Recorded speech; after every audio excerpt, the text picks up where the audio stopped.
so here we have some tips on how you guys can cook and kind of prep your meals to avoid like just extra little sneaky like, energy add-ons.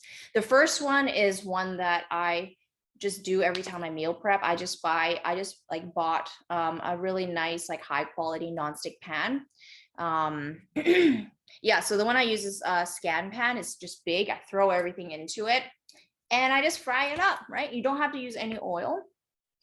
Because that way you can make sure that you get your fats from like eating like your nut butters and your nuts and your seeds and everything like that. So just making sure you also get that extra fiber, because oil does not have fiber.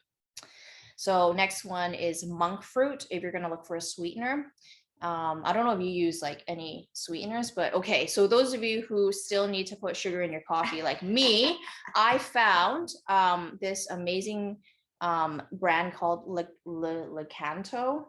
And their golden variety is like honestly like brown sugar. It tastes like brown sugar. You can find it at like, I think Walmart now, and you can find it at Winners and Costco, I think. But the golden one is better than the white one. It tastes way better, and it's 0 calorie. It's quite natural. It's like more natural than other types of sweeteners. And of course, when we're actually making our food, you know why like food outside tastes so good? Yes, they use a ton of oil, they use a ton of salt, but they also use a ton of seasoning. So anyone who's worked in a restaurant, you're gonna know like how they season shit, right? They like just ton, like just the rub, the meat. You can do that at home too, right? You can just do that. It's just learning how to like use your spices properly and knowing that you can use, mustard. 0 calories, like 5 calories per a lot. Yeah, soy sauce is tamari if you want to avoid the soy. Your seaweed, that's like 0 calorie, vinegar, 0 calories. All of these things you can use liberally. Okay, so to make up for like the lack of oil, use that. That's what I do. I'll just put in like 10 different spices. Okay, it tastes good now. Okay, so you don't have to make healthy food taste like shit.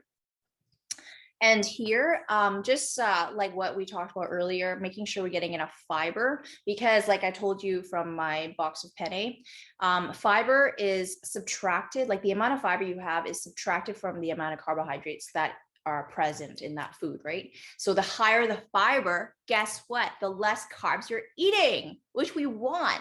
And fiber is so good for our gut. Like fiber feeds all our gut bacteria, does all these things, it balances things out. So that's why even the government says we need to eat like 30 grams. Yeah, like quite a lot more fiber. And the next one is just some easy swaps you can play around with. Of course, we all know like cauliflower rice and stuff like that, just to like really reduce the carb intake if you want to like save your carb budget for other foods. Of course, like your zoodles for spaghetti. Nooch is nutritional yeast, and I have it here.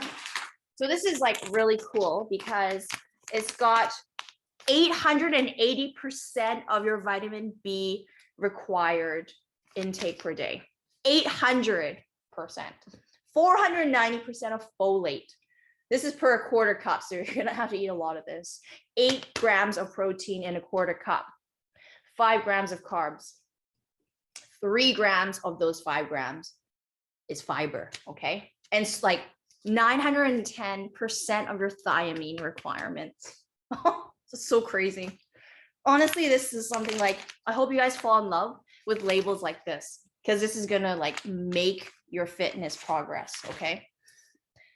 And then finally, we got just having, using slightly smaller plates and whatnot for the visual, the bigger the plate, the more space we think we can, just kind of load things up. Eyes are always bigger than your stomach, they say. That's right? What I was trying to think of. Yeah, I couldn't find that idiom. Yes, exactly. So just use slightly smaller plates. Just like, I'm just gonna have a little bit. And then that might be it, right? That might be all you need. And then, of course, chewing slowly, having water, making sure you're not eating too fast and scarfing it down. I know those of you who like have a short lunch break, or you got kids who are screaming and shit and drop something on the floor, and you're like, oh my God, I need to get this in. Or you might not even be eating for like 8 or 10 hours, which is not good.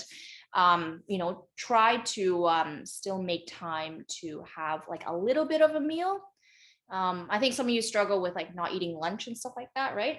So, maybe we can have a chat about what would be feasible for you given your constraints, because it's not good to go too long without eating if we're actually being active and like like doing things, working. We have to make sure our body stays fueled with the proper nutrients, right? It's like a car. Your body's like a car. If you're running out of gas, what happens?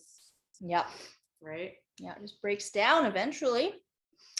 So meal timing, this is something that is pretty much individual to your body and to your current daily schedule.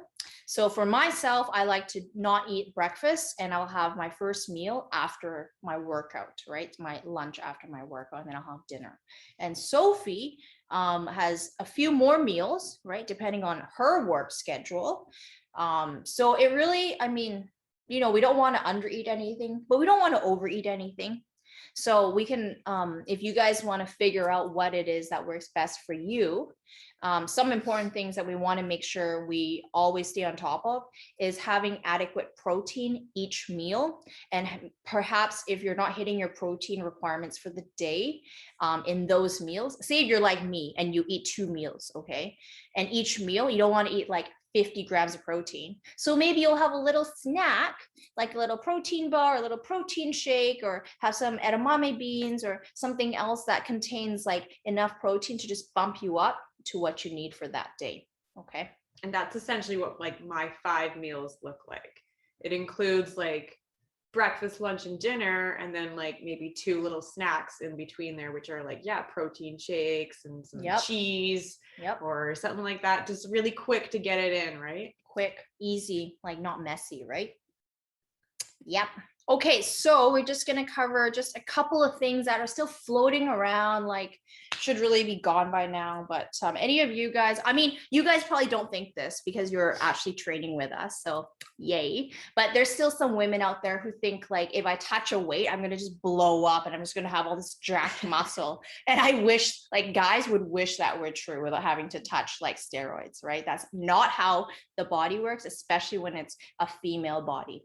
So unless you are like jacked on testosterone, you're not going to just like blow up with all these like random pieces coming out. Good luck with that. That's not going to happen. What could happen is if like what I have written here, if you're not modifying the way you're eating to fit your current fitness and fat loss goals, then you could be overeating and still like maintaining the amount of fat you have on your body while you're building muscle underneath. So you will look thicker because your calories are too high for you to elicit any fat loss.